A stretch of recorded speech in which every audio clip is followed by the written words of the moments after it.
that you'll notice my sleeves are rolled up. That only means one thing, it's work time.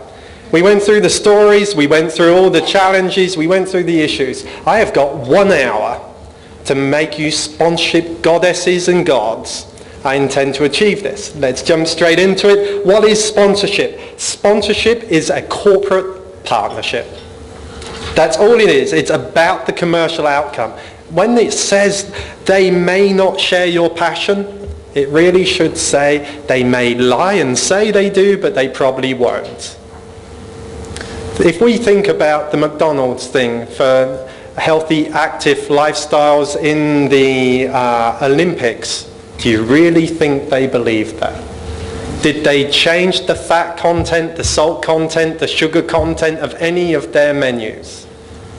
Did they make it a full protein infusion for Olympic athletes? Did they change the amount of salt they put on their chips in the Olympic Village? No, nothing changed. The only thing that changed is everywhere the Olympics got mentioned, so did McDonald's. It was a brand exposure thing, nothing more. So when it comes to sponsorship, always keep this in your mind. In every single meeting I go to, I've always got in the back of my mind, how much money are they going to make? What's in it for them? Nothing else. I have nothing else in my mind when I'm going to see them, apart from explaining to them what's in it for them. Because they don't care about anything else at this point. When it comes to negotiation, it's all about them. It's not about anything else. So really keep that in your mind. Do you think Winchester, when we found them out, and it's Winchester rifles, I got corrected. Do you think Winchester had anything else in their mind apart from, wow, we're now relevant to a whole raft of the environmental community that we were never relevant to before? That's it. It's how many more guns they're going to sell. How many more pig busters are going to be sold in Australia. So keep in mind, whenever you're talking or thinking about sponsorship, whenever you're thinking about how to put a proposal together, whoever you're approaching, my first rule of thumb is what's in it for them. Don't think we've been incorporated whenever. We were incorporated in 1928, we've helped this many people, we're so nice, you should support us. That's fundraising.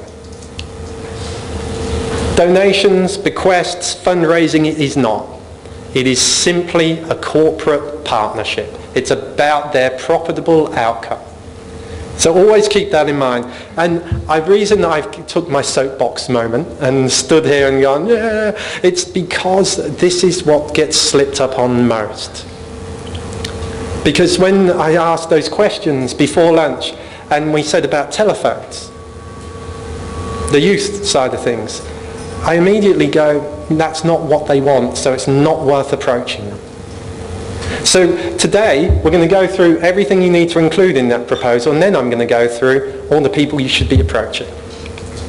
So here we are. Now, I've got to walk it. I'm a pacer. When I think, I pace. So, and also, we've got Kate here, who's on the camera. So when she's focusing on other things, I can move away, and it gives her something to do to follow me around as I'm walking. So it keeps her fit. She's just had a child, and she wants to keep a trim figure looking good. You can see her having to do something now. It's always good. It's the only time I pace. So full cover page. On your cover page, do it landscape. If you do it portrait, of those 60 a week that they receive, about 50 or 55 of them are portrait. So do yours landscape, because they don't fit into the pile very well, so you stand out immediately. And do a full colour page. Don't do a part colour. And a full colour hero image. A hero image is an image of a singular thing that is on the foreground with a blurred out background. You'll see when you think about the pregnant lady, Don't do pictures of landscapes. Don't do pictures of, water tributaries that look like veins. We've all seen it. Don't go onto iStock and get that hand with the tree growing out of it. We've all seen it. So what we want is a hero image and you know how to make this work. Pass it to someone who doesn't work in your region, has nothing to do, one of your family, pull it on the table, and if they pick it up and go, what's this? It works. That's what you put on the front page. That's the full page, and then you put corporate partnership proposal and your logo. Nothing else. It wants nothing else on that front page. Now, I'm often hearing different things like, we're too small, who would support us? Can I just see, does anyone believe they're too small in here? That no one would? Awesome. Thank you for volunteering. No, that's exactly what I asked. Please stand up. And your name? Andrea. Hey Andrea, how are you? Yeah, I'm nervous. A bit nervous now. So, your organisation?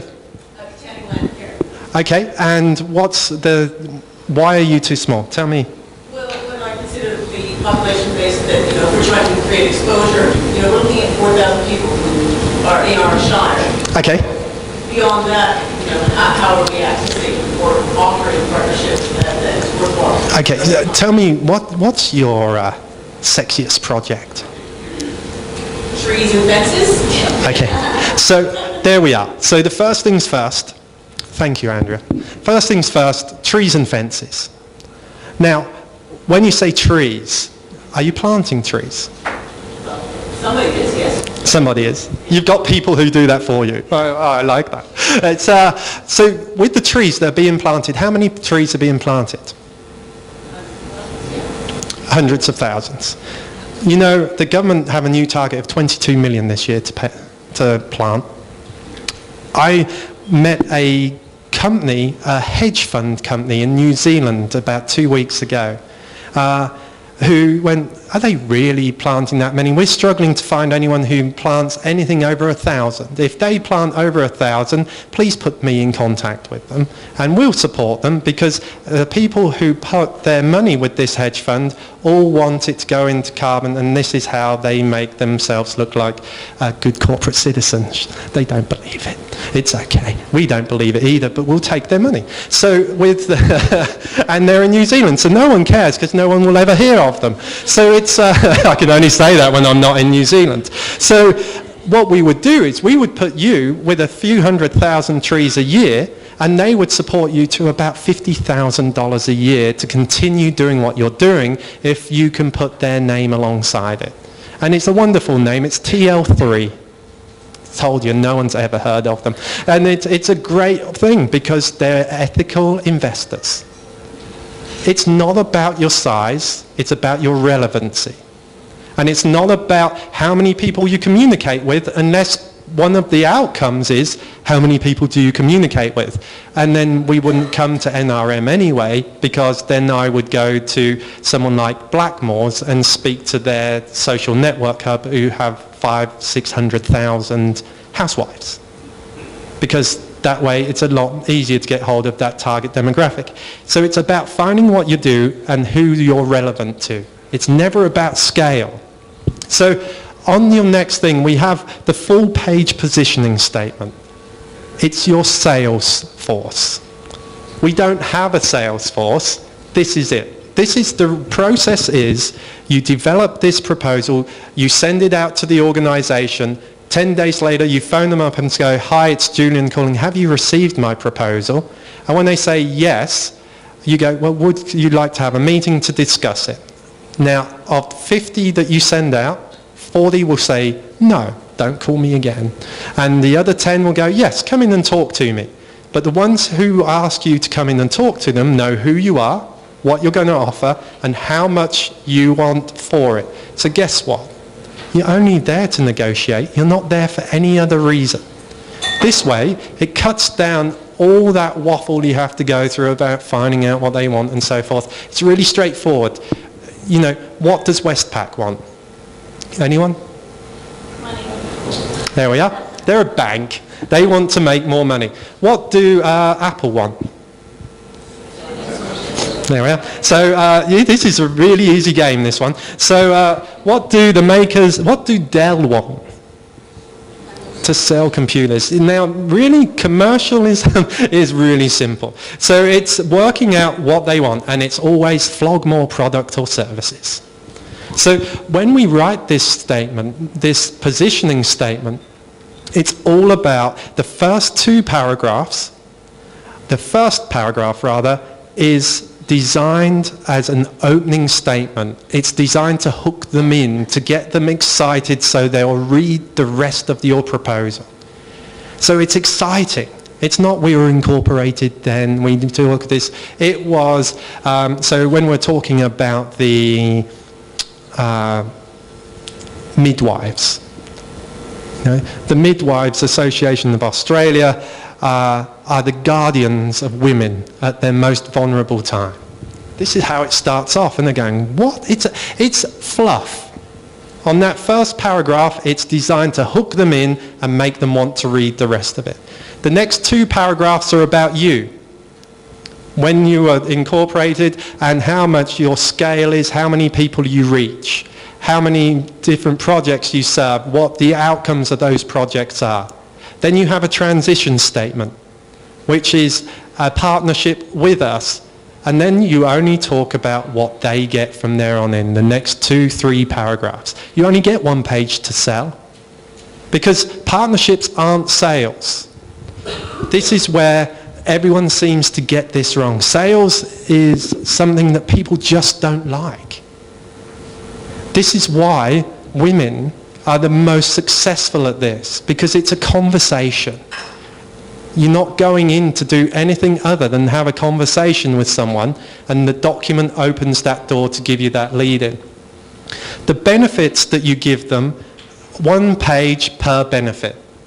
How many people do you get hold of via electronic media? How many people do you get hold of via hard copy media? How much research can you do for these people? What are you able to do in the way of live engagement? Now that could be 5 people stood in a paddock working out the best management for the practices. It could be 15 people stood on a riverbank talking about what monitoring stations. It could be any size or scale. It all depends on what people you represent and who you're introducing to them. So talk about the live events. On the key contacts page, don't have just you. It can't be one person, unless there is only one. Because if there is only one, you haven't got much choice. So if you've got a few of you, put a few of you on there. Because if it lands on the CEO's desk, the CEO wants to talk to the CEO. If it lands on the marketer's desk, they want to speak to your marketing person. If it lands on your projects person's desk, they want to speak with the projects person. We relate to people. And don't use a boring bio. I don't care where you went to school. I don't care what qualifications you have. I just don't care, and neither do they. They want to know what your daily role is within the organisation. And then what you do is you put 5 questions at the bottom. And those questions are the same for everyone. On this contacts page, it could be the last movie you watched, the last book you read, the quote to live by.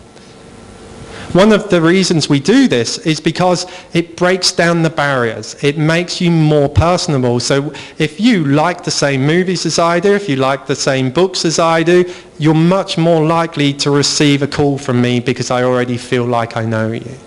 I've broken down those barriers. People relate to people, and if they're unsure of who they're going to get involved with, they want to know that that person's going to answer the phone in the way they want to. So get a few people on there and make sure it has some personal information on there. The best one we had was this lady said you can only truly enjoy a mango in the bath.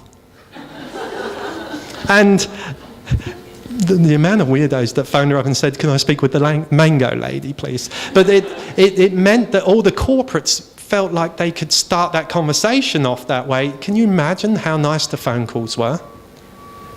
They weren't corporate at all. They were just person-to-person conversations. And that's what we want to get across. We want to make it easy for them to speak with you. On the board members page, we don't do that. The board members have had that operation to remove their personality. So we don't make out they've got one. What we do is we actually put them on, and we put the most boring bio going. We don't want questions. We have no contact details. We don't want people speaking to our board members. What we want is our board to be representative because they're a reassurance technique. If I know that we've got experience and good governance on that board, for me to invest $50,000 with you is less of an issue. Because I know you've got oversight. I don't need them to be personable. I don't need them to be likable. I need them to be proper governance people. And that's what we portray them as.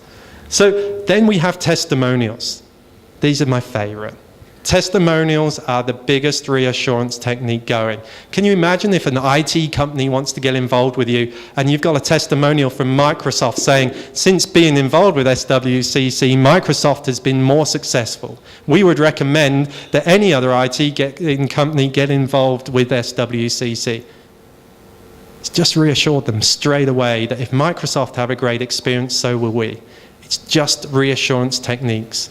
So when it comes to testimonials, don't send an email to the people you've worked with asking them for one, because what will happen is you'll get a booklet back and it won't say anything you want it to say. You write the testimonial, you email it to them and say, we want to use this as your testimonial in our corporate proposal. Are you okay with this? And they can now type 3 letters saying yes and send it back. That way you'll actually get a testimonial rather than sending out a request for them and never receiving anything. And you're pricing an investment. You work out how much it costs to achieve what you're offering in the corporate environment. If I want to get hold of all the people in your catchment area, how can I do it? I have to use newspaper advertising, magazine advertising, TV advertising, radio advertising. I'll probably have to employ someone. You're 10% of the value. That's what makes us attractive. That's an easy rule of thumb if you're unsure on your valuation. But the other way, the most key critical factor to pricing is working out what value you are to them. So I had Fitness Australia come and ask me to do a presentation to them. So Fitness Australia are, all the gyms are members of Fitness Australia. And on the way there, I had a meeting with Red Bull. Now Red Bull, when they phone you up and say, will you come and meet with us?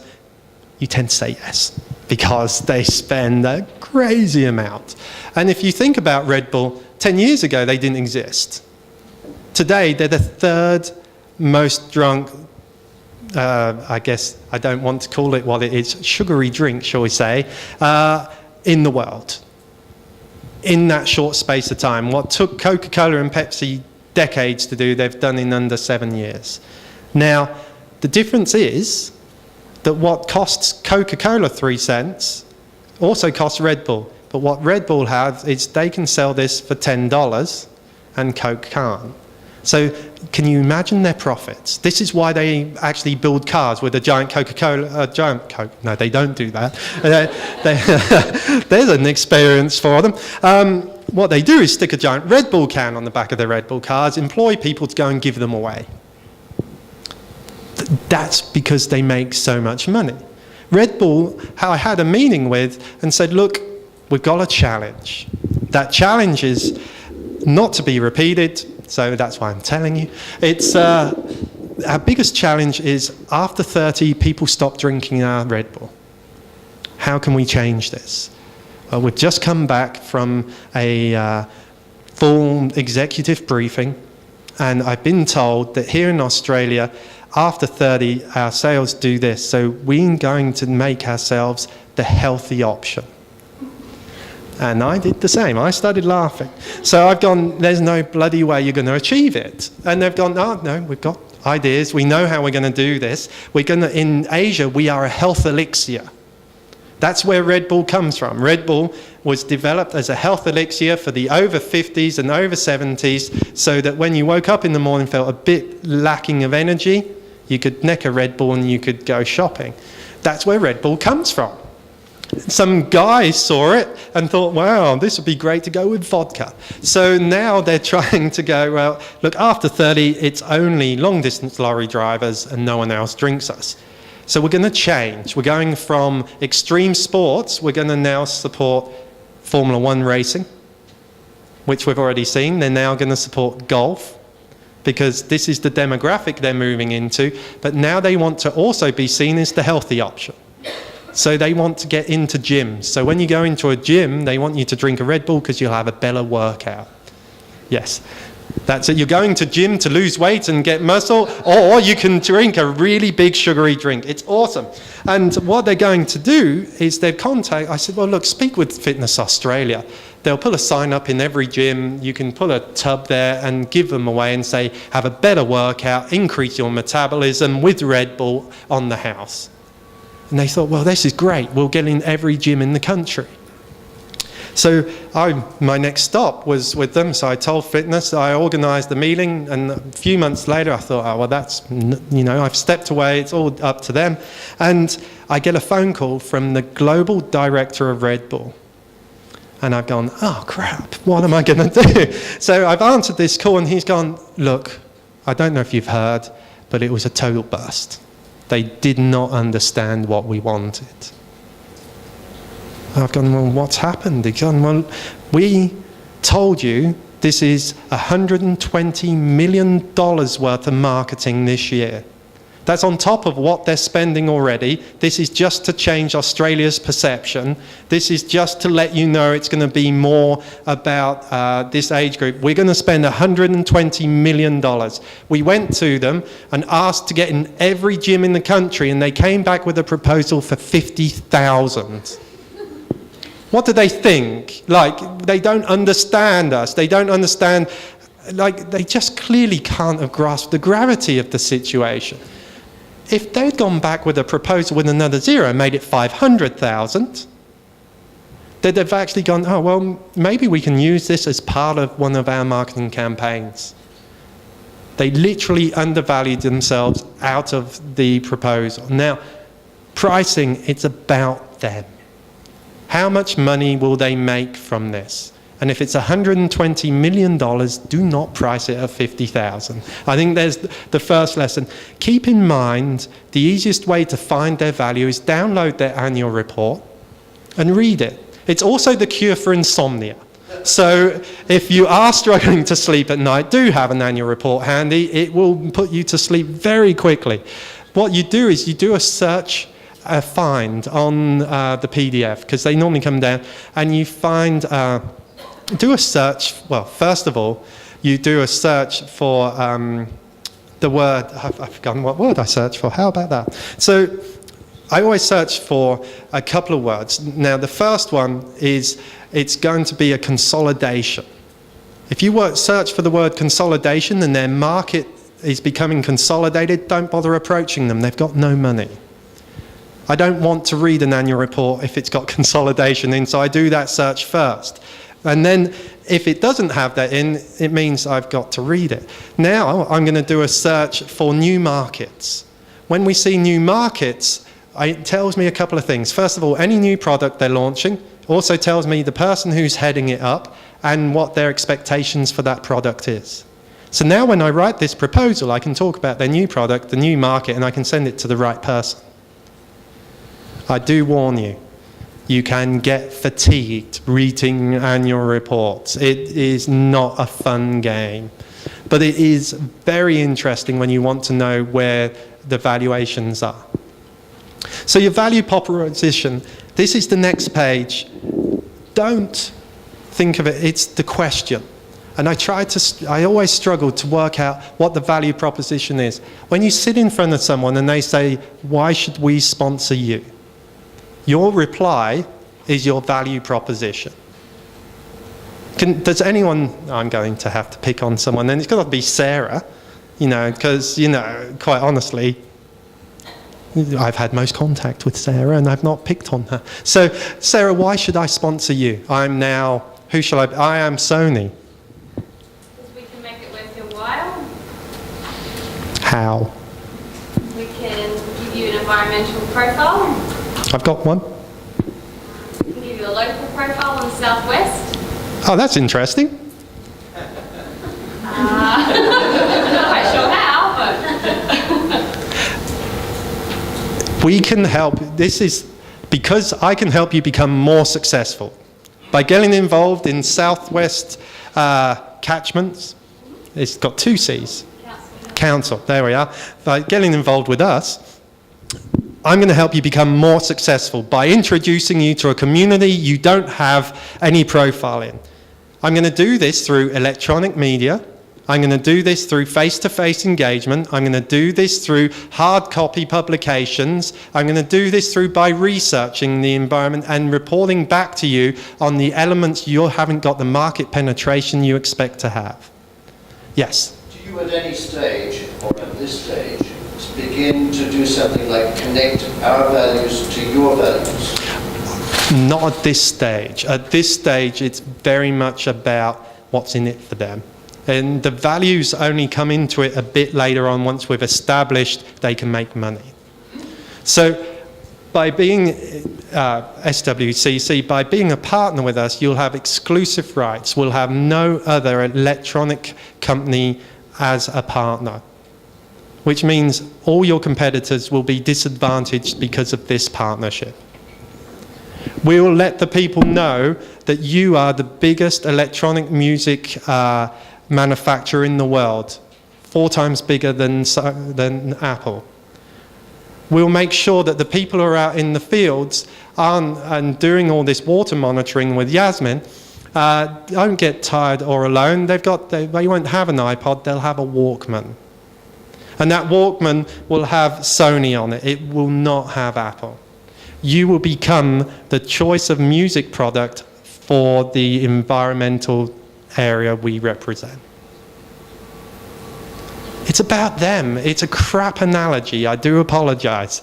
But if you switch that into something that's relevant, suddenly it's competitive advantage, you're the exclusivity, and these are the ways you can engage, and this is the research you'll get back because of it.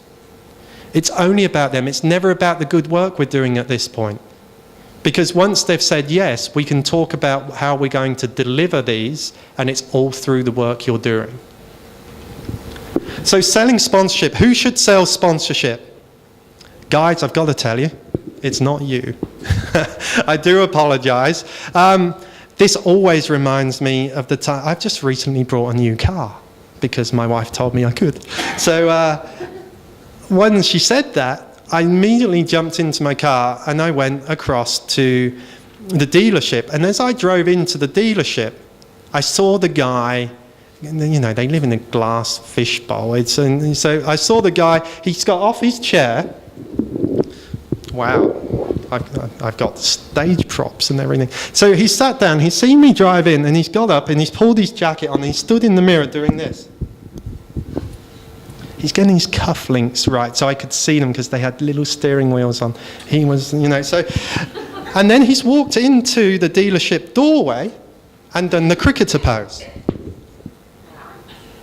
And I've just thought, oh, I've got to go through that doorway and I don't want to now. So he's put an obstacle in the way already. And then as I've walked up to the doorway, he's gone, "Can I help you?" I said, "No, you can't. I'm going in to have a look." I'm a bloke. I knew what colour, I knew what engine, I knew the tyre size, I knew the tyre pressures, I knew what torque, I knew everything about this. Google had already told me. And all I wanted to do was go in and have a test drive. And then I wanted to pay the least amount of money possible. So it's like every guy. We know what we're going to buy. So I've gone to him, "No, I just want to have a look."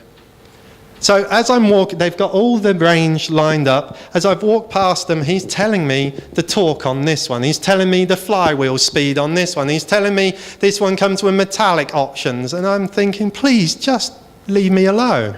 So I've actually turned around to him and said, "Look, I'll call you when I want you."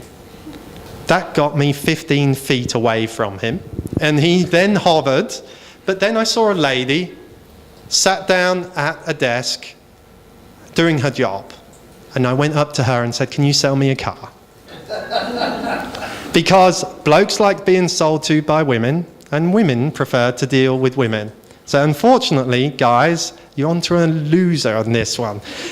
It's not the gift of the gab is a myth. It just means people don't know when to shut up. And when it comes to the sponsorship, its real term is consultative selling. It should never have selling in the phrase. It's a conversation. I'm coming to sit down because you found the proposal I sent you interesting. Now I want to have a conversation about it and give you the opportunity to ask me a ton of questions. That's what it is. It's nothing more. We're never going to try and hard sell this because it's a relationship. And all relationships take steps. So think about, look, in any relationship, it takes steps. Marion, how are you? You knew you were going to get picked on. You sat at the front. And now I've thrown your handbag on the floor. It's always a great start to a relationship. Steal the handbag. So, how are you doing? Will you marry me? I got turned down. So, unfortunately, I got a no. But this is it. Every relationship, you can't jump to the end goal. Now, had I romanced you and took you out and got you flowers and had some nice dining experiences and spent a night together, maybe we could have got a yes. And this is like every relationship. Until you've actually gone through the steps, you can't sign up to a year's commitment. And then the reason we do a year is because we're engaging with them non-stop. Every month we have engagement with them because it's just like my wife. If I only had an engagement with her once a year and at each time that once a year I asked her for money, I'm going to get divorced pretty bloody quickly. And this is what we've got to keep in mind. The relationship is because of you and me. It's outside of everything else that goes on. And it's up to you as the person who instigated this relationship to drive it. I've got people who spend money with me now simply because they like me. No other reason. I think they're crazy for it. I think they're absolutely friggin' bonkers. Why would you do that? Why wouldn't you go where someone's getting you maximum return? But people respond to people. So what you've got to do is keep in mind, now, everyone, hands up who's had sales training. Okay, I want you to ignore everything you've ever been taught because I want you to learn just these three things: see, listen, and touch. Every part of the human condition means that you fall in one of these three categories. You absorb information in only one of three ways.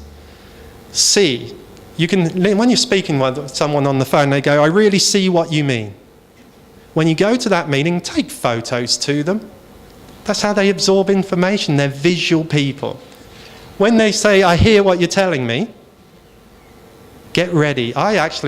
I'm a bit cheeky. I take a really hot coffee to them because a hot coffee takes about an hour, like blistering hot, it takes about an hour to actually drink. I know I've got an hour's worth of meeting. These are the people who are really verbal. They're the accountants, the anal retentives. They're the ones who are going to absolutely question every single detail. Get ready for the conversation. You know it's coming. And touch. You know, your name? Anna. Anna is touch. Anna holds her pen upside down. It doesn't work that way. And when you see this type of thing going on, and they twiddle it and play with it when it's upside down, they're absorbing information that way. When you spot these telltale signs, it means that you take along, on the proposals, you know the cheap acetate you get where it's flat, one smooth, and it's rough on the other side? I actually put that on the front cover of the proposal, and I take that across to them and I hand them that so we can discuss the proposal, and they sit there rubbing it. And you watch them getting all intense. But they're tactile people. You're a touchy-feely person. You like to hold hands with your partner and you're cuddly and that type of person. It's a giveaway. There's so many telltale giveaways. There's lots of silly little tricks, but that's the biggest one. That one there will mean that in your hour-long meeting that you have with this people, you will be talking about your proposal for 50 minutes of it. Instead of, how's the journey, what's the weather like for half an hour, and then you get 30 minutes, and 15 minutes is them talking about their organisation. So keep in mind this, because it just breaks down those barriers. There are many other things, you know, you can have someone go quiet for 20 minutes of the conversation if you want to, which is quite handy sometimes.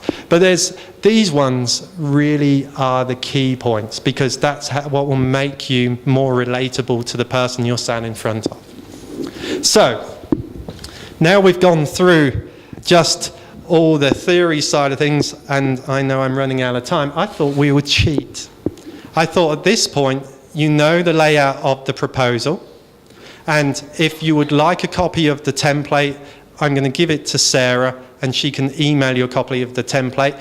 If you would like to, actually, I've got a copy of a proposal here. Would you like me to pass it round so you can see someone's? Can I ask you? I've got people too, you see. Yours plant trees, mine go into my bag and rummage. It's so if you look at the back of the bag, that's it. So this is an interesting one. This is art for agriculture. Has anyone seen, so giant plastic cows that get sent around schools and get painted? Yeah, so this is how they make their money. So this will work its way around the room for you to have a look at. So you'll have a copy of the proposal template. If you would like a copy of the Art for Agriculture as well, so you can see a finalised proposal. And now, what I want to do is go in, who's spending, and tell you just the names and what they want. And then you can work out who to approach. So you should have everything you need. By the end of next week, you should have your proposal sent out to someone. So, health. Now, the health organisations that are getting involved with NRMs are after a couple of things. Vitamin D.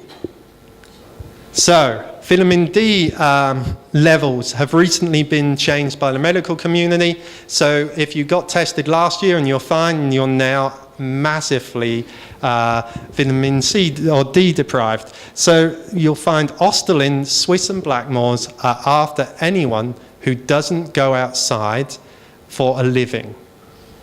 So if you've got anyone within your community who doesn't get outdoors, they want access to them, especially if they're female. Now, water, that's Coca-Cola. If you're willing to, then you can actually get Coca-Cola under their Mount Franklin or under their Never Fail titles or products. They want to support your water initiatives. They just want to be part of it, and they've got more money to spend at the moment than I've ever seen on their behalf. They're already supporting many NRMs under all kinds of names. And I would say at the moment, Coca-Cola are spending within the NRM of Australia, I would say they're spending at least $4 million at the moment. So if you haven't asked and you've got a water initiative, make sure you're comfortable, make sure your board have signed it off. But that's where I would go first. If you've got people out in the sun, I would be going to Blackmores because they do some sort of weird melatonin thing. I'm not a complimentary health type. And if you've got people out of the sun, I'd be going Swiss and Austerlin. Nature's Own want senior citizens, anyone over the age of 60 that you're engaging with. IT. So, Hewlett-Packard. If you've got a wide area if you're connecting a lot of data with anyone else anywhere in the world, Hewlett-Packard want naming rights. So if you're comparing yourself with other people across the planet in any other country and you're holding the data or you're facilitating that type of network, Hewlett-Packard want it. If you've got rural areas, this is solely majorly rural, and you've got lots of utes, Motorola want access to you. They're just about to launch a cheap range of two-way radios. And they want you to take on their radios so that the community can see that you don't have to spend a fortune on a two-way radio. Google want GIS mapping. Who's doing the GIS mapping? So on the mapping, speak with Google. Unfortunately, it's not as good as some, we might mention. So I can see why you're the Twitter man. I'm coming to his Twitter lesson, by the way. I'm looking forward to that. It was a nice offer you made there, Jerry, for him. Congratulations. And so on the GIS mapping, go to Google. Google are now offering not only use of their software and so forth, but they're now funding it. They're now giving you money to do this. Samsung, literally, if you've got the youth community. If you're engaging with schools, I spoke with Chris about your cartoons, speak with Samsung as well. Because Samsungs want to get into schools. And if you're communicating with the school kids, that's where Samsung. Don't bother with Apple. Just don't bother. Apple are on this, you can't call it a power trip, it's absolutely evident. They're the best marketers in the world. They have people queuing up at their stores for days before they launch a product. What can we, in real honesty, offer them?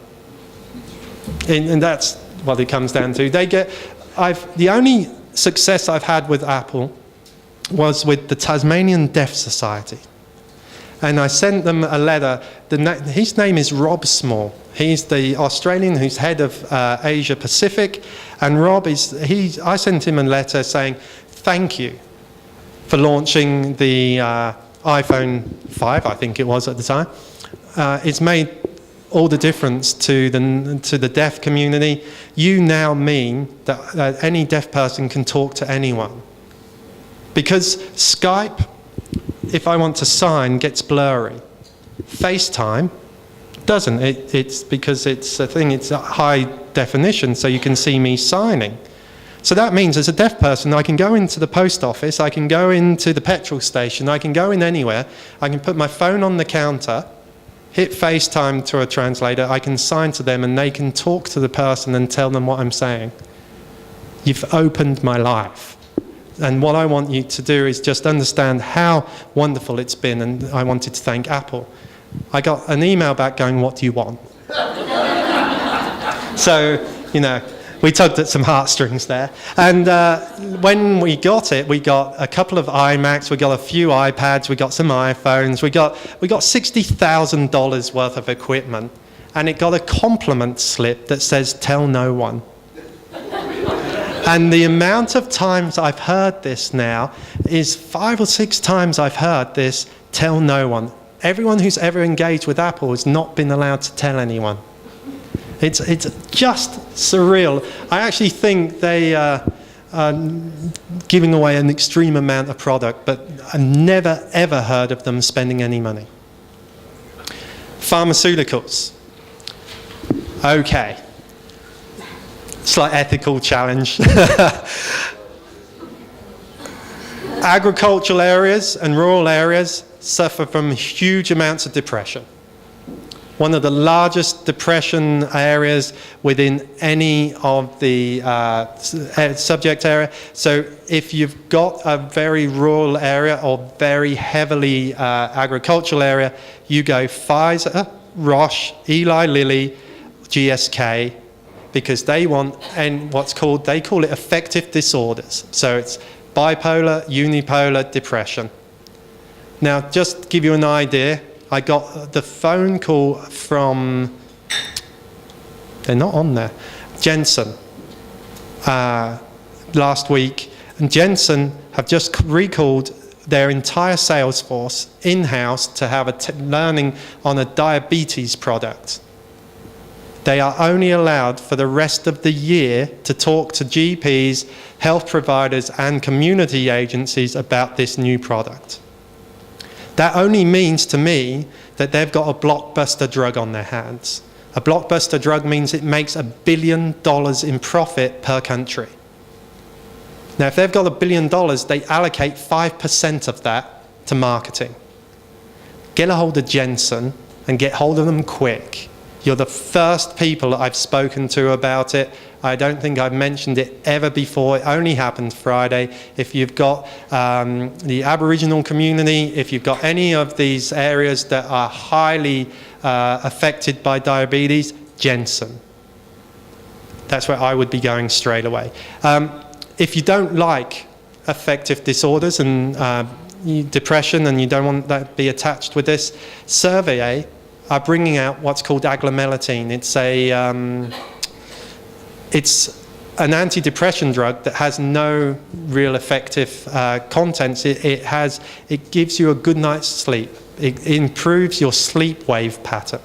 So it gives you short-wave sleep, which means that when you wake up, you feel refreshed. It's your regenerative sleep. It's not your REM deep sleep. It gives you just this shortwave. So they've found that if you're depressed and you have a good night's sleep, you actually wake up feeling better rather than going into the manic episodes and not sleeping and getting worse and worse and worse.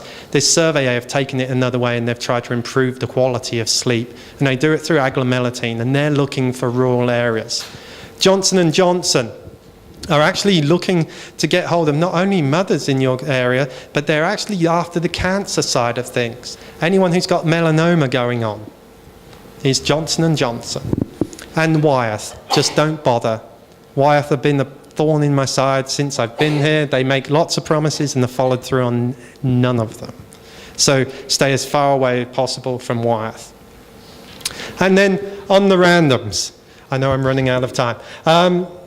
I wanted to work out who I've missed off because I knew I've only got a short space of time.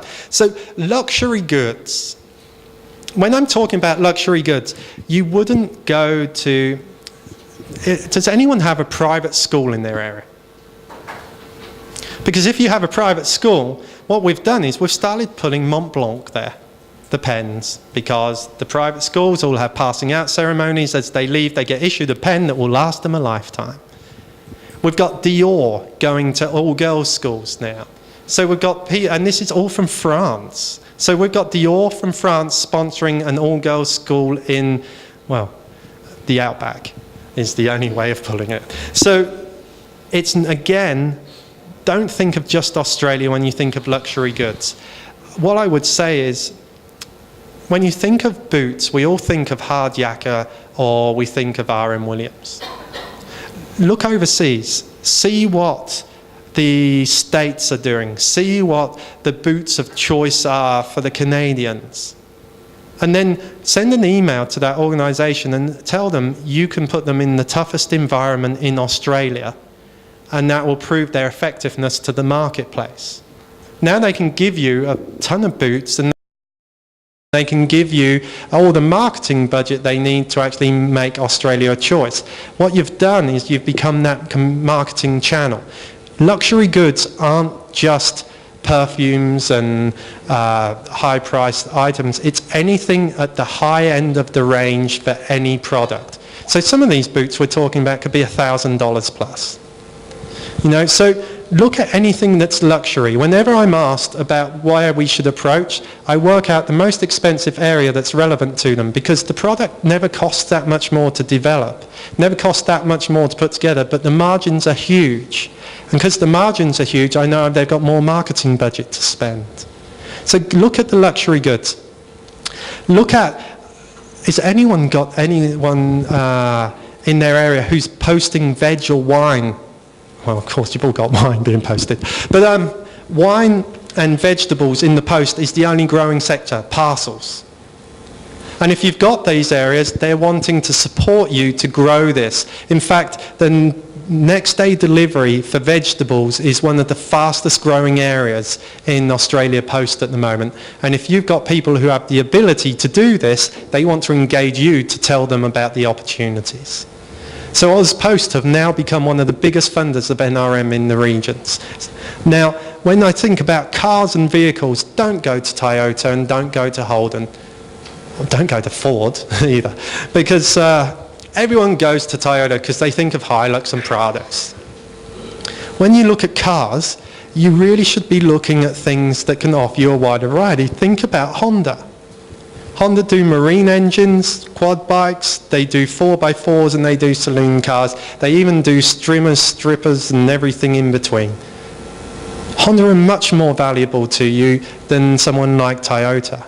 So look at this. The other thing is, if you've got tradies in your area, look at Great Wall, look at Kia, and look at Hyundai particularly. They're all spending huge amounts. Hyundai have 14 cars a year, every year to give away.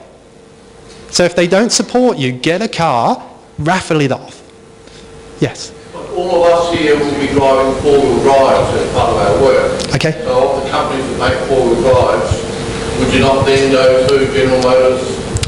Holden have no money. Holden made $87 million profit last year, of which the government donated $87 million to them. So their profit was what was donated to them. Holden, they're like Qantas. When we look at Qantas and you see the Qantas sponsoring the Socceroos, they actually spend no money. They just give them the flights across. And Holden are very much like that. Mike Devereaux there is the CEO, and he's the tightest guy I've ever met. Like they're Colorados and they're 4x4s. They just have never spent a penny with the not-for-profit sector that I know of. Whereas if I was looking for 4x4s particularly, I think I'd probably go, at the moment, Range Rover is pretty good because the Land Rover sector comes under there. They've got 2 new products and they think the peri-urbans are a huge target market. I would also go Hyundai because they've got the iX35, which is a bit girly, but it's still a 4x4 in their eyes. And then I'd also go Great Wall because Great Wall are really pushing now. So they're the kind of areas I'd be looking at, yes. Sorry, when you say you would go to Great Wall, are you talking about Great Wall corporate in Melbourne or whatever it is? Or are you talking about a local dealership or a regional? No, you never go locally. You only ever go to the national office. The reason for this is if you ask $50,000 from your local office, that's a huge amount of money to them, and they're going to go, oh, you're not valued at this. You go to national and ask for $50,000, they look at your region and they know how much value they're getting from it, and if you can increase that value, they're happy to spend it. Always go national. Start at the top, because if you contact them and they go, it's not for us, we've passed it through, it will stop with the most senior person that actually has the budgets. Chemicals. Okay. Chemical companies have finally worked out that you guys are the keepers of all things great and good for chemicals. You know what good chemicals are, you know what bad chemicals are, you know what should be used, what shouldn't. Choose wisely. If you're for baiting, if you're not for baiting, that type of thing. Have a look on Infopest. Infopest is the list that all the government bodies go to see what the uses of these chemicals are. And anything with the logo beside it means they've paid for an enhanced listing to the agricultural community, means they've got more money to spend. It's the easiest way to find out in the chemical company who's actually got money to spend. And champagne. If you're running an event, and you're running an event for landowners, on this champagne has never had a more difficult year in its life. So what it means is they want to actually now provide you the ladies to serve it, the uniforms that they're in, and the grog. So they will stand at your event at the door with uniforms on silver platters and give everyone who walks through a glass of champagne. Now, if you've got an evening do like that's coming up shortly and the booze is included, if you can remove the cost to your food and beverage, imagine how much more money you would make. And so it's not money, but it will remove that cost. And it will remove staffing costs, and it will give that air of come along and be spoilt by Laurent and Perrier. And firearms. You are the only industry that's ever allowed me to put arms traders to you. So no one else has allowed this. Even the federal government won't allow this for ANZAC. ANZAC centenary coming up. You'd have thought they'd have gone to Lockheed Martin, one of the big arms, but apparently, you know, the soldiers never fired a bullet. So you are the only people. You have absolutely no competitors. They've had a major success recently. They're going to be looking to repeat it. The first one who phones them will probably win this one. Go to the firearms. And remember, it's not just Winchester. There's Browning, there's Maruku, there's a ton of them out there. Go to the firearms. With that, I think we'll come to questions. That's an interesting question about firearms. Would you like? Thanks, Julian. That's an interesting question about firearms because Well, if we look at what's happening in America, and we look at what we did here, what John Howard did after the Port Arthur massacre, Julian, do we really want to court potential controversy by going to firearms makers or distributors? I think that's a great question. Who here thinks pigs should be shot? I think that's our answer. Right then.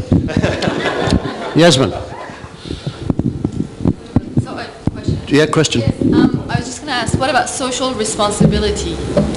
So social responsibility is, it's really quite different. At the moment we've spoken about a return on investment strategy. By getting involved with us, you will receive this in return. Social responsibility is ethical investing. So mum and dad investors got very powerful in the States. Suddenly they're investing billions of dollars, and they weren't doing it for the highest possible return. What they were doing it for was, I want to invest in a company that makes me feel good. So every company in the world now has a CSR policy. So it's actually finding the ones that walk the walk. To give you an idea, BHP do a 1% initiative. This year that's 192 million. That's what they spend in their CSR. They spend 700 million in their sponsorship. Now, I asked you this question earlier about values. At what stage, or at any stage, do you connect your values to the value of the target company? I think what happens is you always establish the profitability first, and then out of an hour meeting you have to establish, first of all, that you're compatible, that you trade the way they trade, and your values kick in, stay in touch, but you've got to show how profitable you can make them through those values. Yes? Yeah, right down the back. Hi, just a question. Everyone here? When does no mean yes? How often do you push the barriers of no? Yeah, that's a great question. Always question. So when someone says to me, it's not for us, ask why. Because if they go, because unfortunately you just don't hit the demographics we're looking for, you can say, well, I clearly didn't get it across correctly. Your demographics are this, this and this. And so sometimes your education, your ability to get a point across is just not good enough. And I suffer from that a lot. A lot of the time I think I've done a great job in getting my point across and I haven't. So always qualify that there is a no, but you will always get many more no's than you get yeses. Yep. Okay, question here somewhere? Yep, Nancy. Kathy. In that section on selling sponsorship, when you're saying it's very important to establish a relationship, when you're seeking ongoing sponsorship, how much wider do you need to extend the relationship within your organisation and within the sponsors organisation?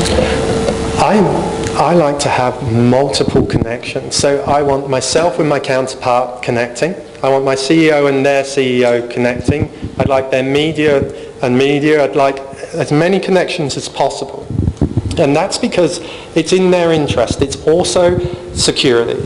If the CEO leaves and your relationship is just with the CEO, you now have to re-establish a relationship. If one of those break down, you've still got 3 or 4 going. So, but even after you get your money, Julian, you still have to work. You've got to work. Yes. Yeah, as many times as they want engaging with, engage with them. That's right. If I haven't heard from them at the end of the month, I phone them up and ask them why I've not heard from them, and I tell them all the wonderful things I've done this month. Yeah. Last question here. Yep. Actually, it's 2 questions. One brief one. At what point do you discuss the term of the contractual arrangement that we're entering into? You kind of steered away from discussing length of term, and then the second question, which is probably related, is do you do the monitoring of the success or failure of the sponsoring relationship, or do you leave that to the sponsor? No, so great questions. First of all, the term, I always start off with a year's partnership. A 1-year partnership is a dip your toe in the water. Do you like us? Do we like you? Can we work together? And at the 9-month stage, you can now go back to them and go, we've had a great time, you've had a great time, let's talk about a 3 or a 5 year partnership. So always start off with a 12 months term. It's about the shortest term of a real partnership. And as for evaluation and the measurement practices for your things, you monitor.